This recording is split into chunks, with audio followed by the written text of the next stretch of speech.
Well, firstly, it's such devastating news that these 22 people have lost their lives. So a heartfelt condolences to their families and friends who are going through this difficult time. I think it's understandable why people want to cool down on a hot day. It's incredibly hot at the moment. And when you see a stretch of water, it looks so inviting to step in. The difficult thing is people aren't prepared to get in.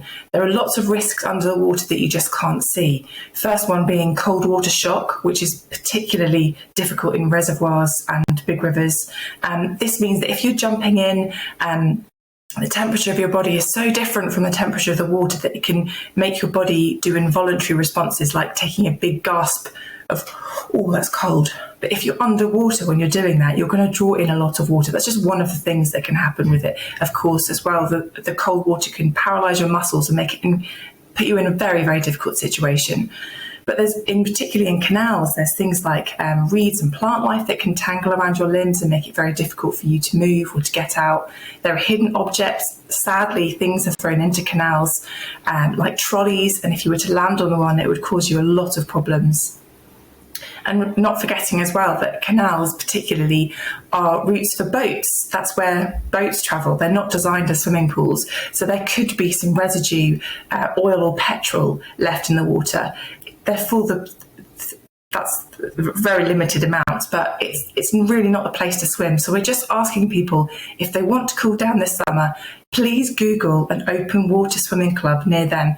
Don't get in the canals and rivers in undesignated places to swim. You can't swim in canals anyway, it's prohibited, but please find a group that you can do it with safely and enjoy the waterway safely this summer. Claire, I'm interested in that now. What is the difference between advising people not to do it and yet advising people to do it with a group that are into open water swimming? Because I can't get over the appetite there is for this amongst people I know, amongst people who are on Instagram, whatever I mean, listen, I'm a non-swimmer, so it rules me out anyway. I'm frightened of all sorts of water. I wouldn't go near it.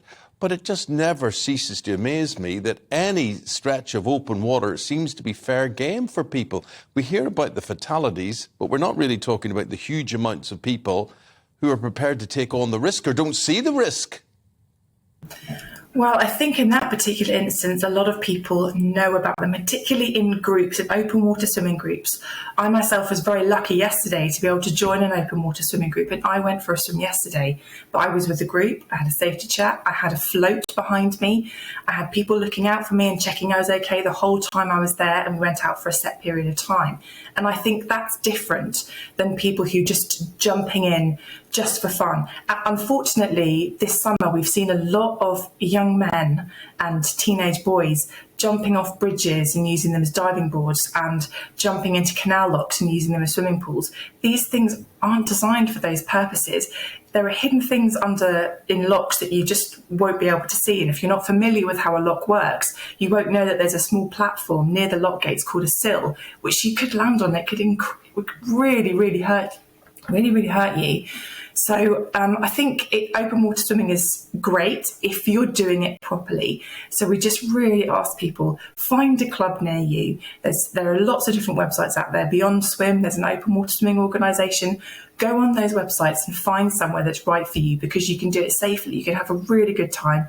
We know that open water swimming is great for mental health and for physical health, but we also know that being by water is just really restorative. And at the Canal and River Trust, we know that it can often be people's happy places, and we encourage people to come to the water, but just do it safely. And of course, if you don't want to get in, you can always go for a boat ride. You can try fishing lessons that we've got. There are lots of other ways to enjoy the water safely, but please just be careful when you're doing it.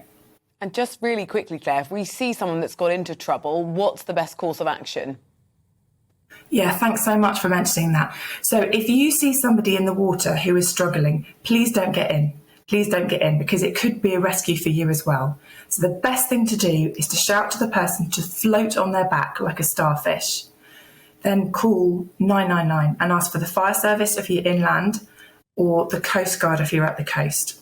Then if you get into difficulty in the water, the best thing to do again is to float on your back. There's a fantastic campaign called Float to Live by the Royal National Lifeboat Institution, and it's just that, float on your back like a starfish. You might have to scull with your hands a little bit, but it gives you a chance to calm your breathing down. And then you can either swim to the shore or swim to the side of the river wherever you are, or shout for help.